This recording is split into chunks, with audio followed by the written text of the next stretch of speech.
மனம் சூப்பரா வந்திருக்கு பாருங்க. அல்வா வெந்துருச்சு. இன்னும் உங்களுக்கு கொஞ்சம் நெய் இன்னும் கொஞ்சம் போடனாலும் போட்டுக்கோங்க. நான் கொஞ்சம் மேல்டால ஊத்துறேன். கொஞ்சமா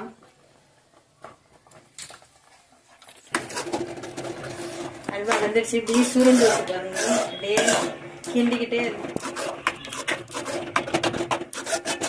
அடிப்பா கனமான பாத்திரத்துல வச்சீங்கன்னா நல்லா ஒட்டா. இது கொஞ்சம் ஆறுனதுக்கு அப்புறமா ஒரு பாத்திரத்துல ஊத்துங்க. இன்னும் கொஞ்சம் கட்டி ஆகும். இப்ப முடிப்பத மாதிரி இன்னும் கொஞ்ச நேரம் ஆச்சுன்னா இது நல்லா கட்டி ஆயிரும். அல்வா பதத்துக்கு வந்துடும். இப்ப நம்ம அடுப்பு ஆஃப் பண்ணிடுவோம். அல்வா ரெடி.